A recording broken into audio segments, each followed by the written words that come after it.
ஸ்தோத்திரம் ஸ்தோத்திரம் ஸ்தோத்திரம் ஆண்டவரே, உம்மை துதிக்கிறோம். ரட்சகரே, எங்கள் ரட்சகராகிய இயேசு கிறிஸ்துவே, உம்மை துதிக்கிறோம் துதிக்கிறோம் துதிக்கிறோம்.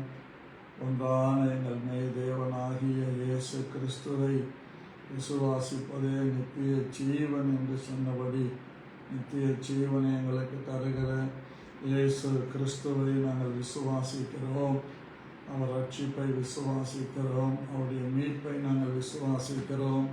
எங்கள் மேலான ஆண்டவருடைய நாமத்தை நாங்கள் விசுவாசிக்கிறோம். எங்கள் உன்னதமான கர்த்தரை நாங்கள் விசுவாசிக்கிறோம். பரிசுத்தத்தில் பயங்கரமானவரை நாங்கள் விசுவாசிக்கிறோம். ஒருவரும் சேரக்கூடாத ஒளியில் வாசம் பண்ணுகிற எங்கள் ராஜாவை விசுவாசிக்கிறோம். எங்கள் மெய்யான தேவனை நாங்கள் விசுவாசிக்கிறோம். பரிசுத்தத்தில் பயங்கரமானவரை நாங்கள் விசுவாசிக்கிறோம். அற்புதங்களின் ராஜாவை நாங்கள் விசுவாசிக்கிறோம். உம்மை ஸ்தோத்திரிக்கிறோம் ஆண்டவரே. ஹல்லேலூயா. உம்மை துதிக்கிறோம் துதிக்கிறோம் துதிக்கிறோம். ஜீவாதிபதியே, உம்மை நன்றியோடு துதிக்கிறோம் ஆண்டவரே. மகிமையின் ஐஸ்வர்ய சம்பன்னரே, உம்மை நன்றியோடு துதிக்கிறோம். ரட்சகரே, உம்மை நன்றியோடு துதிக்கிறோம் ஆண்டவரே. ஒருவராக பெரிய காரியங்களை செய்கிறவரே, உம்மை நன்றியோடு துதிக்கிறோம் ஆண்டவரே. ஜீவாதிபதியே, உம்மை நன்றியோடு துதிக்கிறோம் ஆண்டவரே. பரிசுத்தத்தில் பயங்கரமானவரே, உம்மை நன்றியோடு துதிக்கிறோம் ஆண்டவரே. அற்புதங்களின் தேவனே, அதிசயங்களின் தேவனே, மகத்துவங்களின் தேவனே, உம்மை நன்றியோடு விசுவாசித்து ஸ்தோத்திரிக்கிறோம். கர்த்தாவே, நீர் எங்களுக்கு செய்த எல்லா உபகாரங்களுக்காக உம்முடைய நாமத்துக்கு மகிமையாக நாங்கள் எண்ணத்தை செலுத்துவோம். ரட்சிப்பின் பாத்திரத்தை எடுத்துக்கொண்டு ரட்சகராகிய உம்மை நாங்கள் தொழுது கொள்ளுகிறோம் ஆண்டவரே. எங்கள் ராஜரீகம் பண்ணுகிற எங்கள் பிதாவே, உம்மை நன்றியோடு துதிக்கிறோம் ஆண்டவரே. மகிமையே, மகத்துவமே, அனுகூலமான துணையே, எங்களை ஆட்கொள்ளுகிறவரே, எங்களை நடத்துகிறவரே, உம்மை நன்றியோடு துதிக்கிறோம். ஒருவராய் பெரிய காரியங்களை செய்கிறவரே, உம்மை நன்றியோடு துதிக்கிறோம். மகிமையையும் மகத்துவத்தையும் அணிந்து கொண்டிருக்கிறவரே, உம்மை நன்றியோடு துதிக்கிறோம். மகா இரக்கங்களின் தேவனே, உம்மை நன்றியோடு துதிக்கிறோம் ஆண்டவரே. பரிசுத்தத்தில் பயங்கரமானவரே, உம்மை நன்றியோடு துதிக்கிறோம் ஆண்டவரே. மரணத்தை ஜெயித்த தேவகுமாரனாகிய உம்மை நன்றியோடு துதிக்கிறோம் ஆண்டவரே. ஜீவாதிபதியாகிய உம்மை நன்றியோடு துதிக்கிறோம். இரட்சகராகிய உம்மை நன்றியோடு துதிக்கிறோம் ஆண்டவரே. உன்னதங்களில் வாசம் பண்ணுகிற உம்மை நன்றியோடு துதிக்கிறோம் ஆண்டவரே. உயிர்ப்பிக்கின்றவரே, உம்மை நன்றியோடு துதிக்கிறோம். உன்னதங்களில் வாசம் பண்ணுகிறவரே, உம்மை நன்றியோடு துதிக்கிறோம். சதா காலங்களிலும் எங்களை ஆட்கொண்டு எங்கள் மீது அன்பு வைத்து எங்களை நடத்துகிற உம்மை நன்றியோடு நாங்கள் துதிக்கிறோம் ஆண்டவரே. கிருபையிலே ஐஸ்வர்ய சம்பன்னராய் எங்கள் நடுவிலே வந்திருக்கிறவரே, உம்மை நன்றியோடு துதிக்கிறோம் ஆண்டவரே. அனுதினமும் எங்களை விசாரிக்கிறவரே, உம்மை நன்றியோடு துதிக்கிறோம் ஆண்டவரே. எங்கள் மீது அன்பு வைத்து எங்களை எப்பொழுதும் கரம் பிடித்து நடத்துகிற கர்த்தாவே, உம்மை நன்றியோடு நாங்கள் விசுவாசித்து ஸ்தோத்திரிக்கிறோம் ஆண்டவரே. உம்முடைய கிருபையினாலும் உம்முடைய இரக்கத்தினாலும் உம்முடைய தயவினாலும் எங்களை பலப்படுத்துகிற தேவனே, உம்மை நன்றியோடு ஸ்தோத்திரிக்கிறோம் ஆண்டவரே. உன்னதங்களில் வாசம் பண்ணுகிறவரே, உம்மை நன்றியோடு ஸ்தோத்திரிக்கிறோம் ஆண்டவரே. பரிசுத்தத்தில் பயங்கரமானவரே, உம்மை நன்றியோடு நாங்கள் ஸ்தோத்திரிக்கிறோம் ஆண்டவரே. சதா காலங்களிலும் ஜீவிக்கிறவரே, உம்மை நன்றியோடு நாங்கள் ஸ்தோத்திரிக்கிறோம் ஆண்டவரே. எங்களை எப்பொழுதும் எல்லா இடங்களிலேயும் ஜெயமான ஒரு வாழ்வு வாழும்படி நீர் எங்களுக்கு கிருபை தருகிறபடியால் உம்மை நன்றியோடு ஸ்தோத்திரிக்கிறோம் ஆண்டவரே. தயாபரரே, உம்மை நன்றியோடு ஸ்தோத்திரிக்கிறோம். கிருபையில் ஐஸ்வர்யம் உள்ளவரே, உம்மை நன்றியோடு ஸ்தோத்திரிக்கிறோம். எங்களை தயவாய் நினைத்து எப்பொழுதும் எங்களுக்காக எல்லாவற்றையும் செய்து முடித்த தேவன், செய்து முடிக்கிற தேவன், செய்து முடிக்க போகிற தேவன் நீராய் இருக்கிறபடியால் உம்மை நன்றியோடு நாங்கள் ஸ்தோத்திரிக்கிறோம் ஆண்டவரே. எங்கள் கிருபையே, எங்கள் ராஜாவே, எங்கள் தேவனே, உம்மை நன்றியோடு நாங்கள் துதிக்கிறோம் ஆண்டவரே. எங்களை எப்பொழுதும் எல்லா இடங்களிலேயும் ஆண்டவரே எங்களை நடத்துகிறவரே உம்மை துதிக்கிறோம். எங்களை ஆட்கொண்ட பிதாவே உம்மை துதிக்கிறோம். எங்களை பலப்படுத்துகிறவரே உம்மை துதிக்கிறோம். எங்களை ஆசீர்வதிக்கிறவரே உம்மை நன்றியோடு துதிக்கிறோம். எங்களை எப்பொழுதும் எல்லா இடங்களிலேயும் எங்களை காத்து நடத்துகிற தேவன், எங்களை பலப்படுத்துகிற தேவன், எங்களை எப்பொழுதும் எந்த இடத்திலும் தலைகுனியாதபடி நடத்துகிற தேவன், எங்களை ஆட்கொண்டு எங்கள் மீது அன்பு வைத்து எங்களை ஆசீர்வதிக்கிற தேவன், எங்களை ஆசீர்வதித்து நன்மைகளால் நிறைத்து எங்களை ஆட்கொண்டு நடத்துகிற தேவன், கிருபையில் ஐஸ்வர்ய சம்பன்னராயிருந்து எங்களை பலப்படுத்துகிற தேவனாய் இருக்கிறபடியால் உம்மை நன்றியோடு நாங்கள் ஸ்தோத்திரிக்கிறோம். எங்களுக்காக யாவையும் செய்து முடித்த கர்த்தரை நாங்கள் தொழுது கொள்ளுகிறோம். எங்களை ஆட்கொண்டு நடத்துகிற கர்த்தரை நாங்கள் மகிழ்ச்சியோடு துதிக்கிறோம், ஸ்தோத்திரிக்கிறோம். உன்னதங்களில் வாசம் பண்ணுகிறவரை நாங்கள் ஸ்தோத்திரிக்கிறோம் ஆண்டவரே. இப்பொழுதும் எங்கள் தேவனே, உம்முடைய கிருபையை நம்பி இருக்கிறோம். என் வாயின் வார்த்தைகளும் என் இருதயத்தின் தியானமும் உம்முடைய சமூகத்தில் பேசுகிற எனக்கும் கேட்கிற யாவருக்கும் பிரீதியாய் இருப்பதாக என்று இயேசு கிறிஸ்துவின் நாமத்தில் வேண்டிக் கொள்ளுகிறேன் நல்ல பிதாவே, ஆமென். அன்பான தேவனுடைய பிள்ளைகளே, இந்த ஆசீர்வதிக்கப்பட்ட இந்த காலை வேளையிலே கர்த்தரால் ஆசீர்வதிக்கப்பட்ட உங்கள் ஒவ்வொருவரையும் கர்த்தராகிய இயேசு கிறிஸ்துவின் நாமத்தினால் வணங்கி வாழ்த்தி அன்போடு நான் வரவேற்கிறேன். கர்த்தர் நல்லவரும் வல்லவரும் போதுமானவராய் இருந்து நம்மை ஒவ்வொரு நாளும் நடத்தி வருகிறார். அந்த மகா பெரிய தேவனை நான் அதிகமாய் ஸ்தோத்திரிக்கிறேன். இந்த நாளிலே கர்த்தர் நமக்கு ஒரு மகிமையான காரியங்களை செய்யக்கூடியவராய் இருக்கிறார். அனுதினமும் நம்மை புதுமைகளை காண பண்ணுகிற தேவன். புதுமைகள் என்றால் அற்புதங்கள் என்ற அர்த்தம். அற்புதங்களை நம்மை காண பண்ணுகிற தேவன் நம் நடுவிலே அவர் இருக்கிறார். கர்த்தர் நாமத்துக்கு மகிமை உண்டாவதாக. நாம் போன வருஷத்தில் விட்ட பகுதிக்கு மறுபடியும் திரும்புகிறோம். எலியாவை குறித்து நாம் சிந்தித்து கொண்டு வந்தோம். எலியா கருத்துள்ள ஜபத்தை செய்து 3.5 வருஷம் மழையில்லாமல் தடை பண்ணினான் என்று சொல்லி நாம் தொடங்கினோம். எலியாவை கர்த்தர் போஷிக்கிறதற்கு காகங்களுக்கு கட்டளையிட்டார். அவன் தண்ணீர் குடிப்பதற்கு கேரி ஆற்றங்கரையிலே அவன் இருந்தான். இப்படி ஒவ்வொரு பகுதியாக நாம் சிந்தித்தோம்.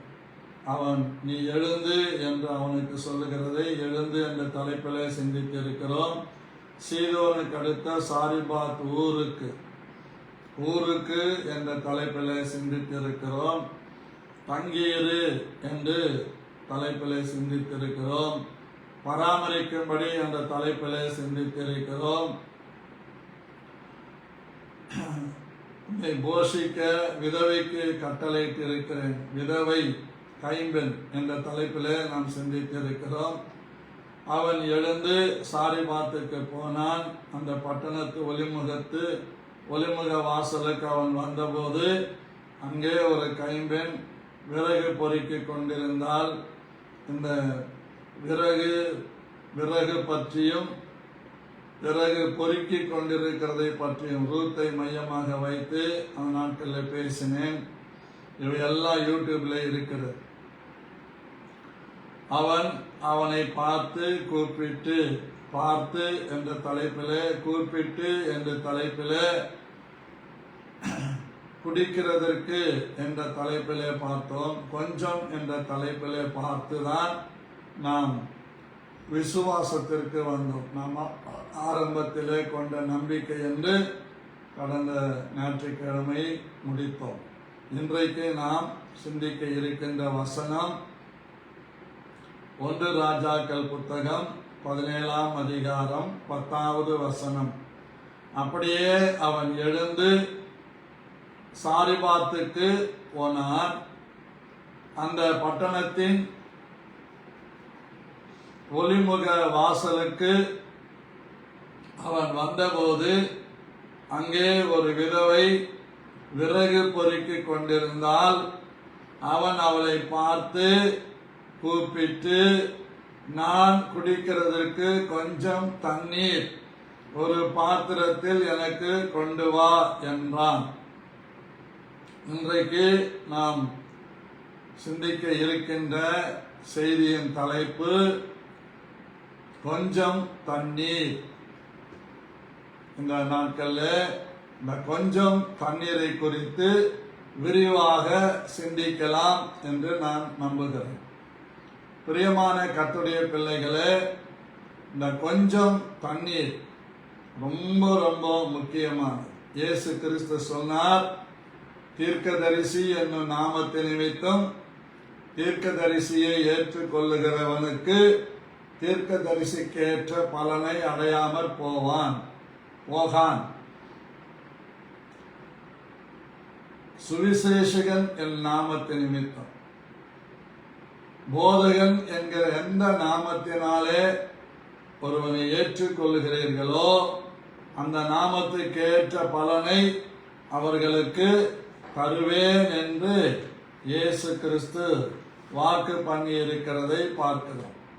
பிரியமான கர்த்தருடைய பிள்ளைகளே, அது மத்தேயு சுவிசேஷத்திலே தெளிவாக திருஷ்டாந்தமாக இயேசு கிறிஸ்து ஆவியானவரால் எழுதி இருக்கிறதை நாம் பார்க்க முடியும். அன்பான தேவனுடைய பிள்ளைகளாகிய நாம் மிகவும் அநேக காரியங்களை இந்த நாட்களிலே விளங்கிக் கொள்ள வேண்டும். அனுதினமும் மன்னா நாம் புசிக்க ஆயத்தமாய் இருக்க வேண்டும்.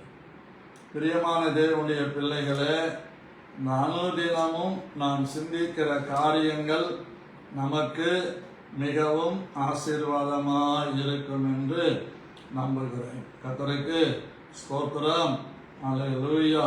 அன்பான கர்த்தருடைய பிள்ளைகளே, தேவனுடைய வார்த்தைகள் தேவனால் அனுப்பப்பட்டு கொடுக்கப்பட்டிருக்கிற வார்த்தைகள்.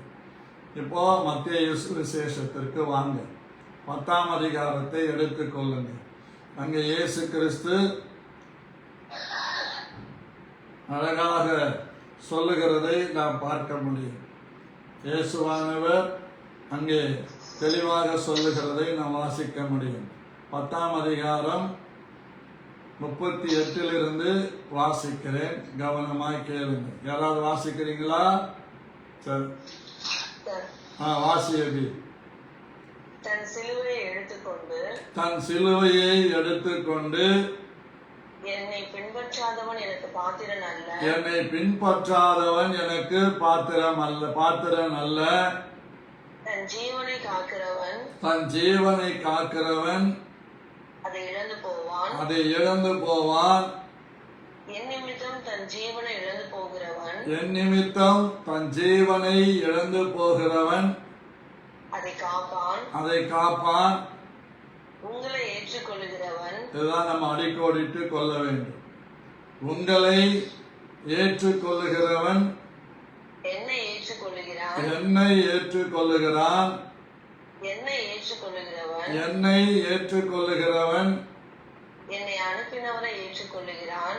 அனுப்பினவரை ஏற்றுக்கொள்ளுகிறான்.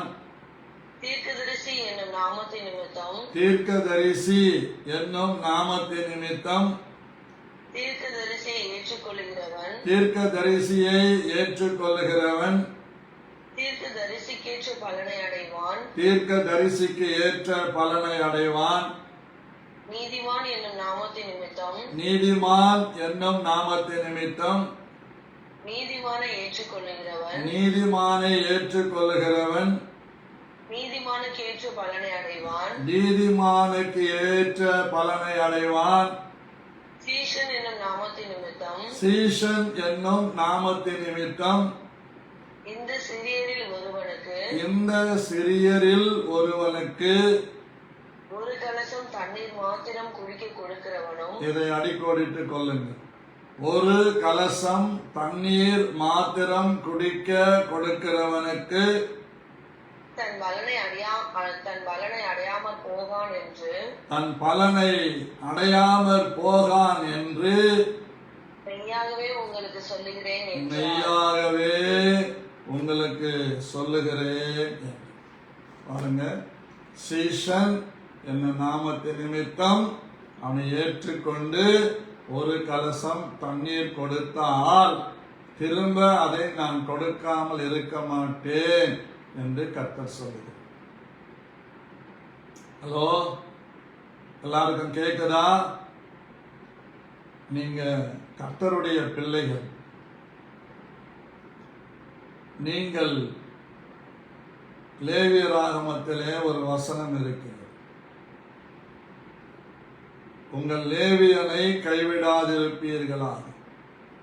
லேவியன் என்றால் அழைக்கப்பட்டவன், பிரித்து எடுக்கப்பட்டவன், தெரிந்து எடுத்துக் கொள்ளப்பட்டவன், ஏற்படுத்தப்பட்டவன். இந்த 4 கேட்டகரியில் வருகிறார். லேவி கோத்திரத்திற்கு இஸ்ரவேல் ஜனங்கள் நடுவிலே சுதந்திரம் ஆண்டவர் கொடுக்கவில்லை. 12 கோத்திரத்திலே ஒரு கோத்திரம் லேவி கோத்திரம். அந்த லேவி கோத்திரத்திலே பிறந்தவர்கள் தான் மோசேயும் ஆரோனும் மிரியாம். அப்போ லேவியனுக்கு எந்த பங்கும் இல்லை. அவனுக்கு ஆடு மாடுகளை மேய்க்க இடத்தை கொடுக்க வேண்டும் என்று ஒவ்வொரு கோத்திரத்துக்கும் கட்டளையிட்டார். அவங்க விவசாயம் செய்ய முடியாது, பயிர் வகைகளை விளைவிக்க முடியாது. அந்த லேவியருக்கு யாரு பங்கு அப்படி என்றால், மற்ற 11 கோத்திரங்களும் தங்களிடத்தில் இருக்கிற லேவியர்களை போஷிக்க வேண்டியது, விசாரிக்க வேண்டியது, கவனிக்க வேண்டியது அவர்களுடைய பங்கு என்று கர்த்தருடைய ஆவியானவர் வேதத்திலே எழுதி வைத்திருக்கிறார். அப்போ லேவி கோத்திரத்திலே ஆசாரியர்கள் எழும்புகிறார்கள்.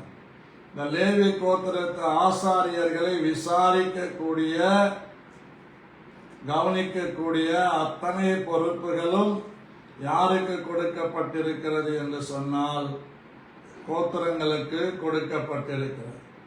அதேதான் இந்த உலகத்திலே இப்பொழுது இருக்கிற ஊழியக்காரர்களாகிய ஆசாரியர்கள். இந்த ஆசாரியர்களை அநேகர் நேசிக்கிறது இல்லை.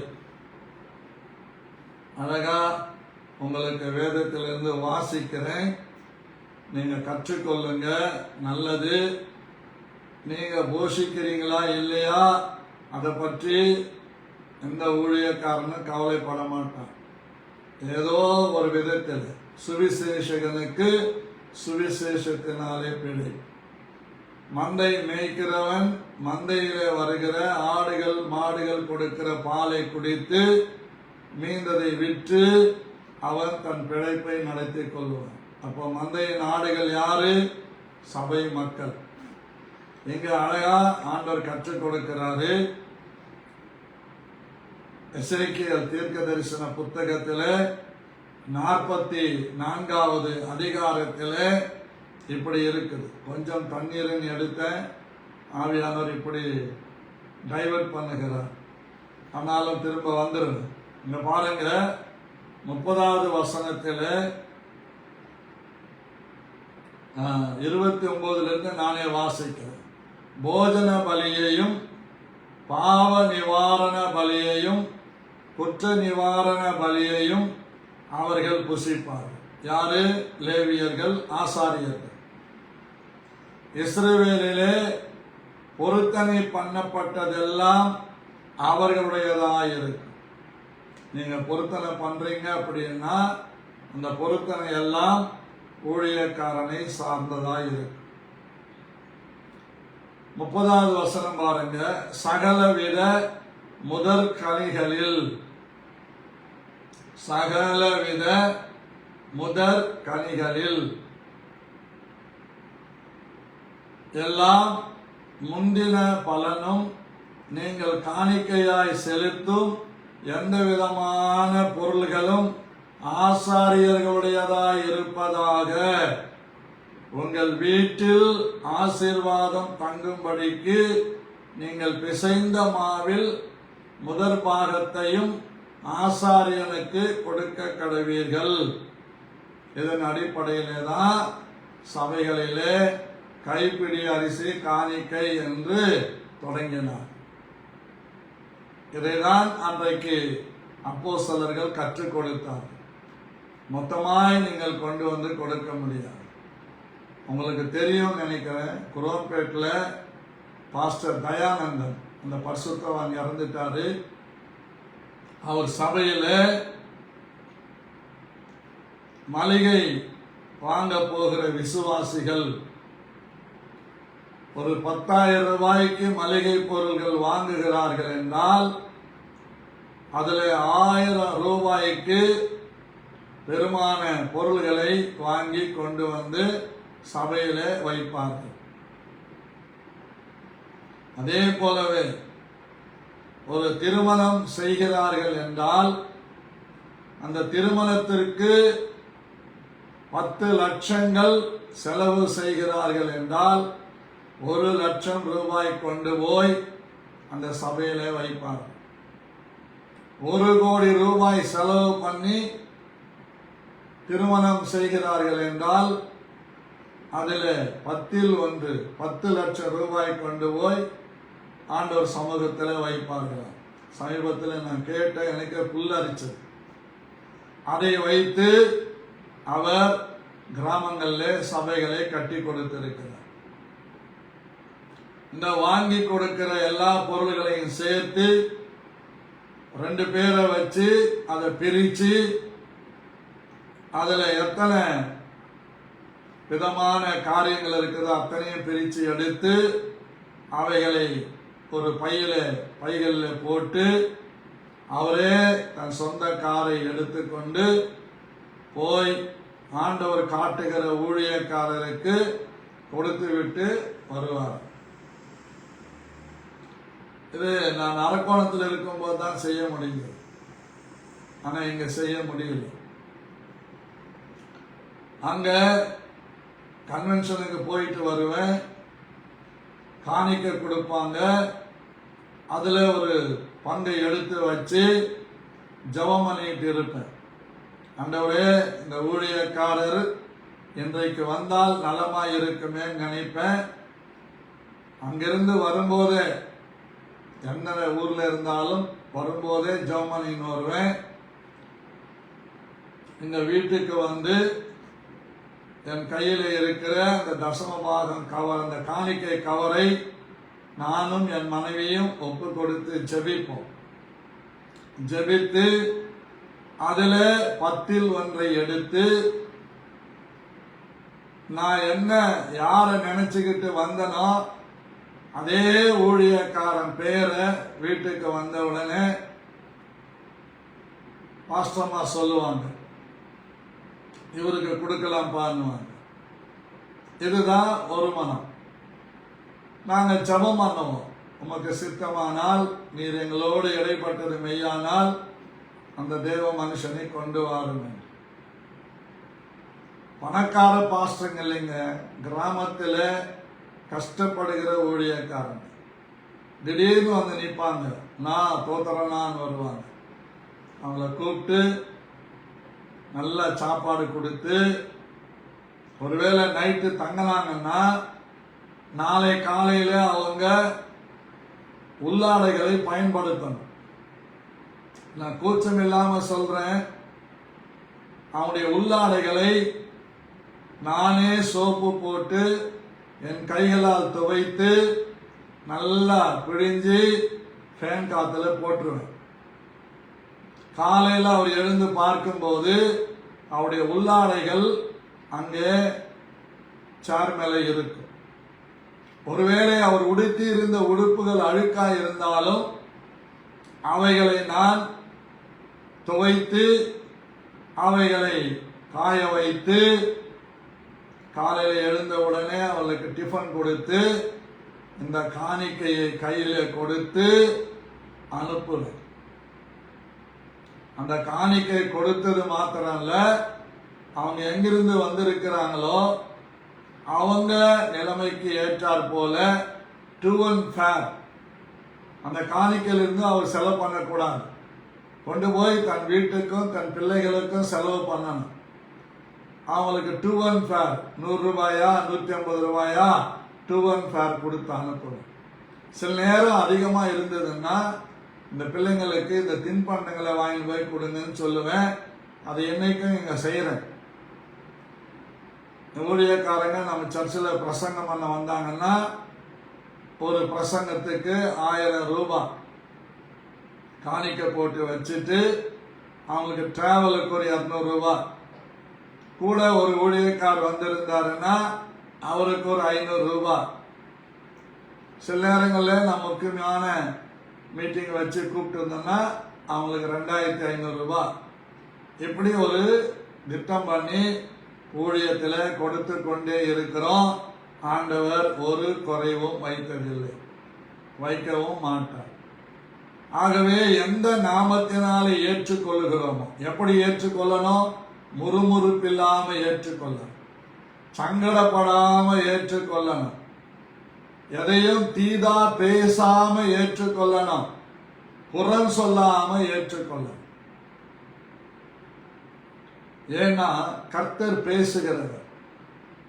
பைத்தியமான பிரசன்னங்களை கொண்டு விசுவாசிகளை ரட்சிக்க தேவனுக்கு பிரியமாயிற்று என்று கொரிந்தியரில் சொல்லப்பட்டிருக்கிறது. ஆகவே சில பிரசங்கங்கள் நமக்கு ரொம்ப எழுப்புதலா இருக்கிற மாதிரி தெரியும். சில பிரசங்கங்கள் அனுபவத்தில் வளர்ந்தவங்களுக்கு சப்புன்னு தோன்ற மாதிரி தெரியும். ஒருவேளை பிரசங்கத்தை மாத்தி மாத்தி அவங்க பண்ணாலும், பைத்தியமான பிரசங்கமாய் நமக்கு தெரிந்தாலும், அதுல தேவன் தம்முடைய வல்லமையை வைத்திருக்கிறார். அந்த வசனம் இருபுற கருக்குள்ள பட்டயம், அது எல்லாவற்றையும் செய்து முடிக்கும். வேதம் சொல்லுகிறது, நான் அனுப்பின வசனம் தன் காரியத்தை செய்து முடிக்காம என்கிட்ட திரும்பாதுன்னு கர்த்தர் சொல்றார். அதனால இன்னைக்கு பிரசங்கம் ஒரே போரா இருந்தது சொல்லாத. விசுவாசிக்கிறவனுக்கு எல்லாம் கூடும். விசுவாசத்தினால் வராத எல்லாம் பாவம் என்று வேதம் சொல்லுகிறது. யாரு பிரசங்கம் பண்ணட்டும், 4 காரியங்களை நம்ம சிந்திக்கணும். ஒன்று, விசுவாசத்துக்குரிய வார்த்தைகளை பேசுவார்கள், அதை நமக்கென்று எடுத்துக்கொள்ள வேண்டும். கண்டனத்துக்குரிய வார்த்தைகளை பேசுவார்கள், அதற்கு உட்பட்டவர்கள் அதை தனக்கென்று எடுத்துக்கொள்ள வேண்டும். ஆலோசனை சொல்லி பிரசங்கம் பண்ணுவார்கள், அது எனக்கு தான் அந்த ஆலோசனை என்று எடுத்துக்கொள்ள வேண்டும். அடுத்து உற்சாகப்படுத்தி ஊக்கப்படுத்தும்படியாய் பேசுவார்கள், அதை ஆமேன் என்று ஏற்றுக்கொள்ளும் போது அது நமக்குள்ளே பலன் செய்து நம்மை உருவாக்கி கனி கொடுக்கிறவர்களாக மாறும். உங்களுக்கு சரியா புரிந்து கொள்ளணும்னா, தனியா வீடு வச்சிருக்கிறவங்க கனி தருகிற செடிகளை வீட்டில் வச்சிருந்தீங்கன்னா அவங்க என்ன செய்வாங்கன்னா, கனி கொடுக்கிற மரத்தினுடைய களைகளை கிளைகளை நறுக்குவாங்க, கொத்துவாங்க, எரு போடுவாங்க. அதே போலதான் ஒவ்வொருவரும் மிகுந்த கனிகளை கொடுக்கும்படி கர்த்தர் ஊழியக்காரரை கொண்டு காரியங்களை செய்வார். கர்த்தருக்கு மகிமை உண்டாவதாக. இந்த கொஞ்சம் தண்ணீர் நமக்கு ரொம்ப ரொம்ப முக்கியம். இந்த கொஞ்சம் தண்ணீர், அந்த விசாரிப்பு ரொம்ப முக்கியம். நம்ம வீட்டுக்கு ஊழியக்காரங்க வர்றாங்க அப்படின்னா அவங்களுக்கு முதல்ல குடிக்க தண்ணீர் கொடுக்கிறது. கர்த்தருக்கு ஸ்தோத்திரம். ஒரு ஊழியக்காரர் உங்க வீட்டுக்கு வர்றாருன்னா நீங்க தைரியமா சொல்லலாம்.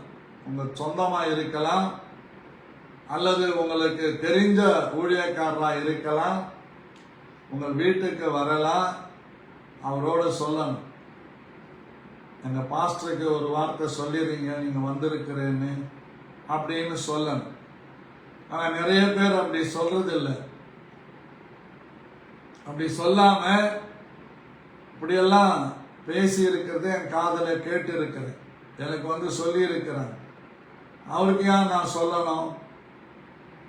நான் எங்கேயோ ரட்சிக்கப்பட்டேன், எங்கேயோ சபைக்கு போய்கிட்டு இருந்தேன், வேலை மாற்றலா இங்க வந்திருக்கிறேன். எனக்கு நிறைய ஊழியக்காரங்க தெரிஞ்சிருப்பாங்க. இது போய் யாருக்கு, அவருக்கு ஏன் நான் சொல்லணும்? சொல்லக்கூடாது. அது அடிமைத்தனம் இல்லை. ஏன் சொல்லணும்னா, வந்து போற ஊழியக்காரர் நிமித்தமாய் பின்னாடி உங்களுக்கு பாதிப்பு வரக்கூடாது என்பதற்காக சொல்லணும். ஒவ்வொரு குடும்பத்துக்கும் ஊழியக்காரன் யாரு? சிசிடிவி கேமரா மாதிரி. சிசிடிவி கேமரா இருந்தா எப்படி அது பிரயோஜனமா இருக்குமோ அந்த மாதிரி. பிரியமானவர்களே, நமக்கு சரியா புரிஞ்சு கொள்ளணும். அந்த ஊழியக்காரன் நம்மை விசாரிக்கிறது. இதை நிறைய பேர் மனதில் வைக்கிறது இல்லை. வேதம் அப்படிதான் சொல்லுது. உங்க பைபிள் இருக்குதான் பாருங்க. எபிரேயர் 13ஆம் அதிகாரம் 7வது வசனத்தை ஒருத்தர் எடுத்து வாசிங்க. தேவ வசனத்தை உங்களுக்கு போதித்து, நல்லா கவனிக்கணும். தேவ வசனத்தை உங்களுக்கு போதித்து உங்களை நடத்தினவர்களை நீங்கள் நினைத்து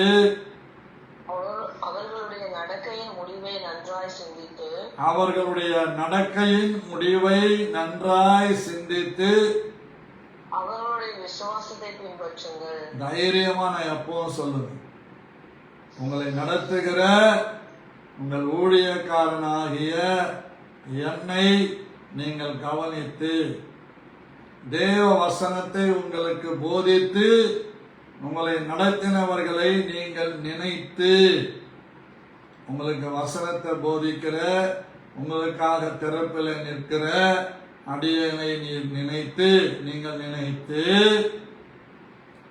அவருடைய நடக்கையின் முடிவை நன்றாய் சிந்தித்து, நீங்க தாராளமா எப்ப வேணாலும் எங்க வேணாலும் நீங்க வந்து என் நடக்கையின் முடிவை தைரியமாய் சிந்திக்கலாம்.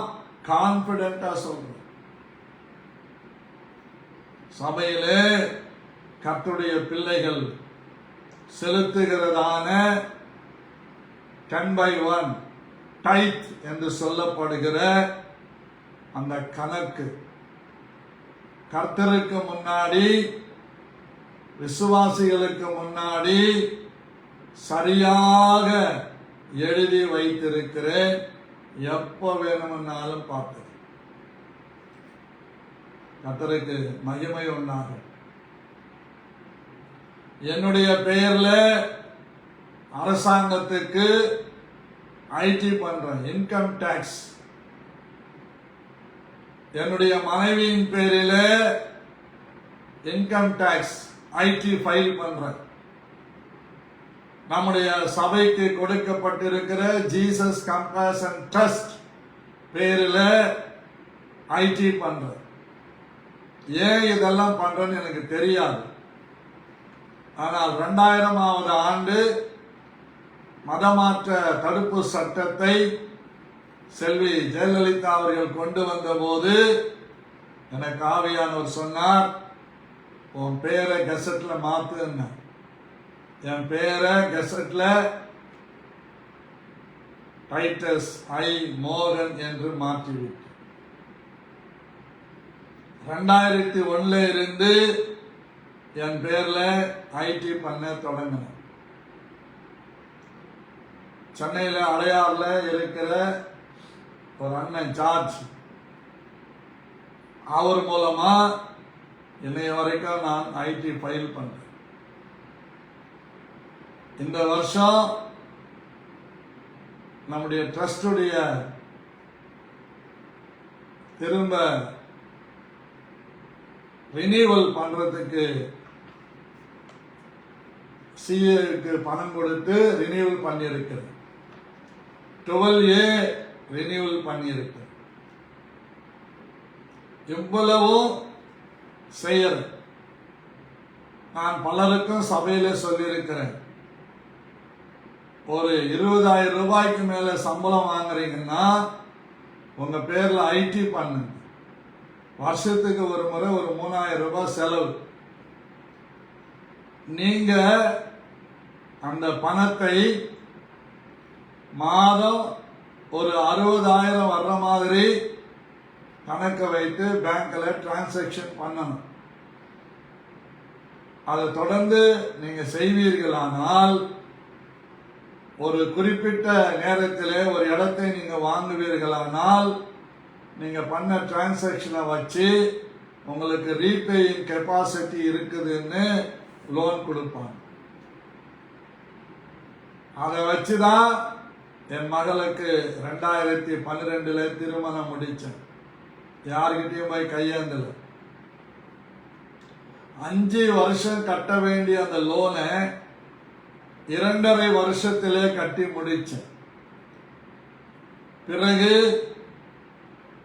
சர்ச்சுக்கு கார் தேவன் சொல்லி சகோதரர் ஜெயக்குமார் வழியா, விக்டோரியா டீச்சர் வழியா நம்ம பிரதர் ஜெரேமியா 50,000 ரூபாய் வாங்கி பணம் கட்டி 10,500 10,500ன்னு அதை லோன் கட்டி இந்த கார் வேலையை முடிச்சேன்.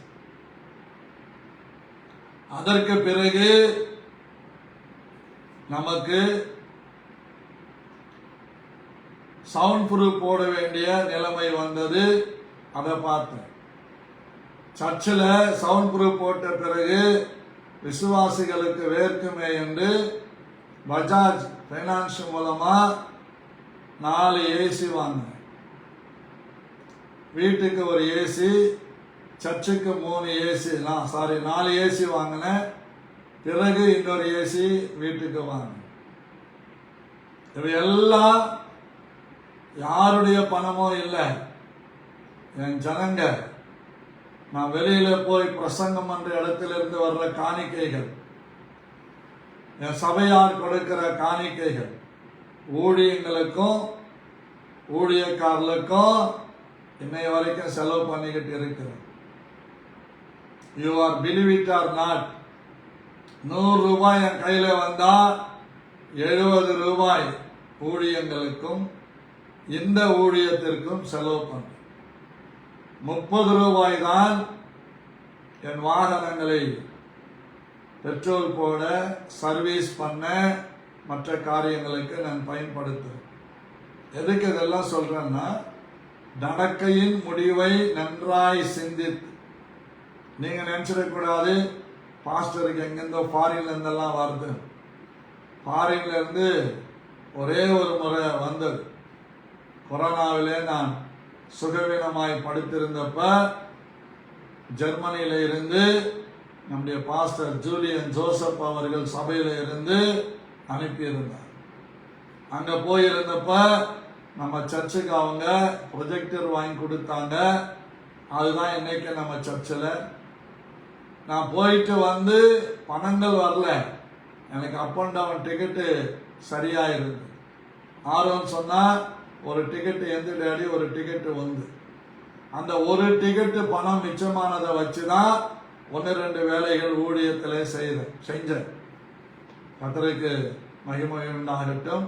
கொரோனாவுக்கு பிறகு நான் போகல. இப்போவும் ஸ்ரீலங்காவிலிருந்து மே மாசம் வாங்கன்னு கூப்பிட்டுருக்கிறாங்க. நான் சொன்னேன், நீங்க எடுத்தா வருவேன், அப் அண்ட் டவுன் ஃபேர் கொடுத்து எடுத்தா வருவேன், நான் காணிக்கெல்லாம் கேட்க மாட்டேன். இப்படி சொல்லியிருக்கிறேன். ஏன்னா சுச்சுவேஷனை கருதி ஒரு ஊழியக்காரனுடைய நடக்கையின் முடிவை நன்றாய் சிந்திக்கணும். இன்னைக்கு சபையில விசுவாசிகள் சிந்திக்கிறது இல்லை. சிந்திக்கணும், எந்த சூழ்நிலையும் சிந்திக்கணும். அவர்கள் நடக்கையின் முடிவை நன்றாய் சிந்தித்து அவர்கள் விசுவாசத்தை பின்பற்றுங்கள். கர்த்தருக்கு ஸ்தோத்திரம். எனக்கு எவ்வளவு பேர் தெரிஞ்சவங்க இருக்கிறாங்க. எங்க மனைவியின் உறவின் முறையார் நிறைய இருக்கிறாங்க. யாருக்கிட்டையும் போய் சர்ச்சு கட்டுறேன், எனக்கு ஹெல்ப் பண்ணுங்க அப்படின்னு நான் கேட்டதே கிடையாது. கஷ்டப்படுறேன், எனக்கு ஹெல்ப் பண்ணுங்க அப்படின்னு கேட்டதே கிடையாது. காணிக்கைக்காக யார் வீட்டையும் இதுவரைக்கும் நான் மிதிச்சது கிடையாது. ஆண்டவர் எனக்கு சொன்னார், நீ யார் வீட்டுக்கும் போகாத. 98வது வருஷம் டிசம்பர் மாதம் 8ஆம் தேதி கர்த்தர் என்னோடு பேசி, யார் வீட்டுக்கு நீ போகாத,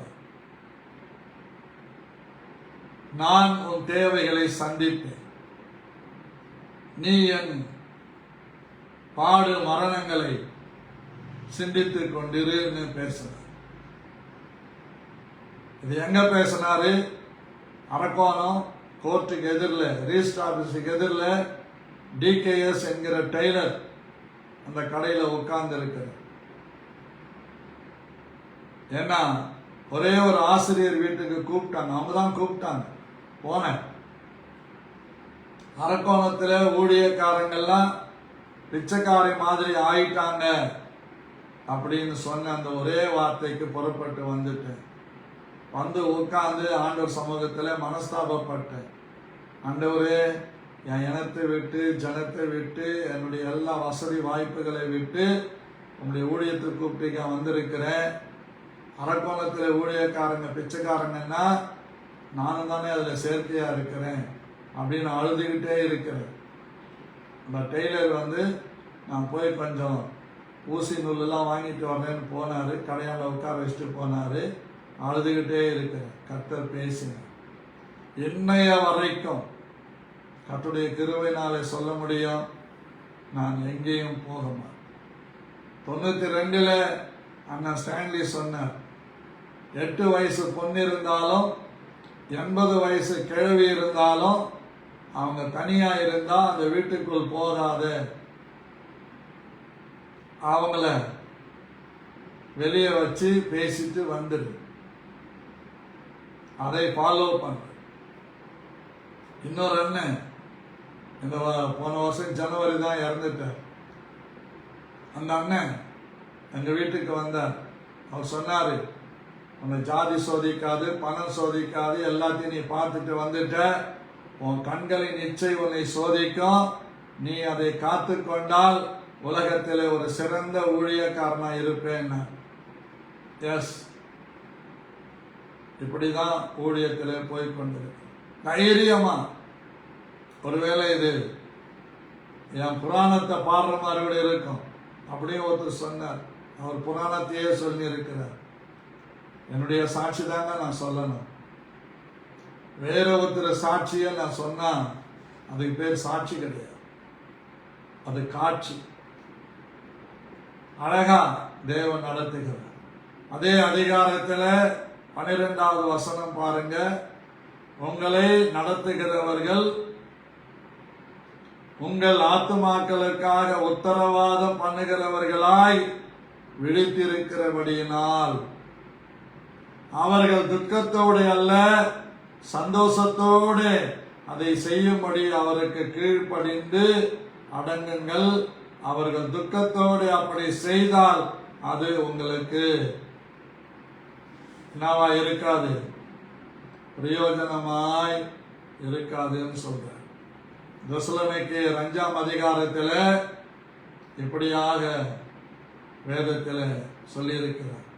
12வது வசனம், அன்றியும் சகோதரரே, உங்களுக்குள்ளே பிரயாசப்பட்டு கர்த்தருக்குள் உங்களை விசாரணை செய்கிறவர்களாய் இருந்து உங்களுக்கு புத்தி சொல்லுகிறவர்களை நீங்கள் மதித்து, மிதித்து இல்லை, மதித்து, மேல ஒரு கோடு போட்டீங்கன்னா, ஒரு பெரிய தடி மேல போட்டீங்கன்னா மிதித்துன்னு வந்துடும்.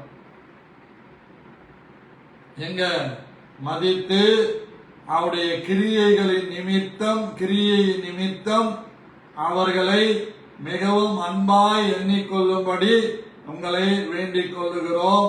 உங்களுக்குள்ளே சமாதானமாயிருங்கள். இந்த வசனங்கள் எல்லாம் நமக்கு தான். ஆகவே நீங்க கொடுக்கிற கொஞ்சம் தண்ணீரோ கொஞ்சம் காணிக்கையோ இதுக்கு எல்லாத்துக்கும் பலன் கர்த்தர் தான் கொடுக்கிறவராயிருக்கு.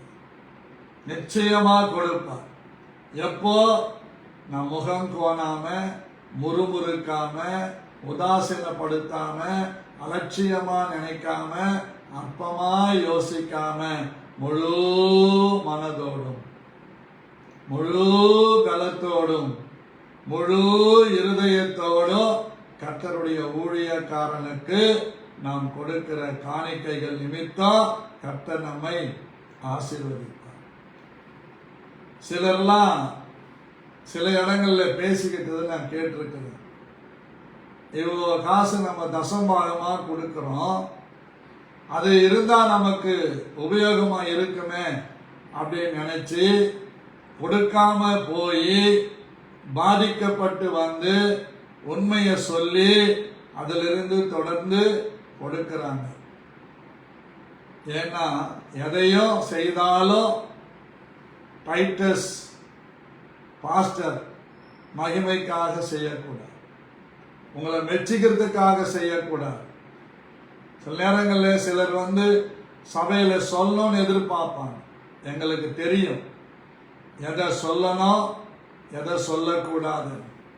நாங்க செஞ்சதை பாஸ்டர் சொல்லவே இல்லையே, அப்பவே உங்க பலன் முடிஞ்சிச்சு.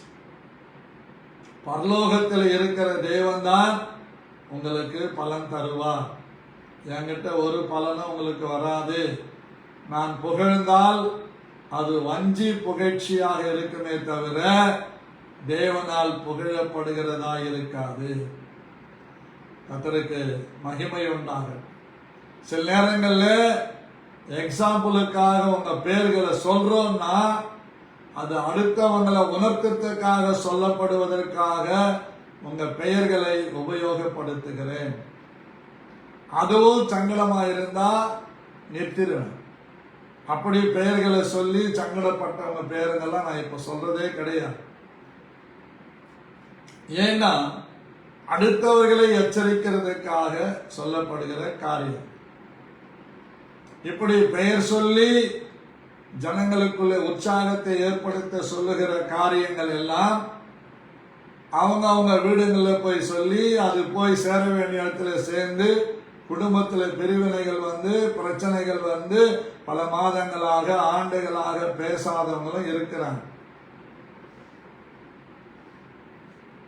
அதனால லாபம் நமக்கு கிடையாது, உங்களுக்கு கிடையாது, அது உங்களுக்கு நஷ்டம்தான். அதனால இந்த கை செய்யறத இந்த கைக்கு தெரியக்கூடாது.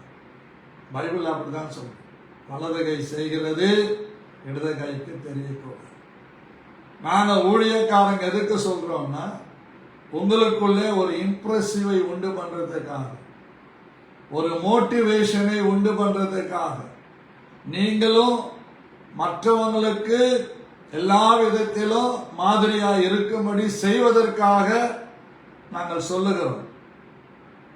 எங்க சொந்த பணத்தை அல்ல, கர்த்தருடைய ஜனங்கள் கர்த்தருடைய சபையில கொடுக்கிற காணிக்கைகளை ஏழை எளிய மக்களுக்கும் செய்கிறோம்.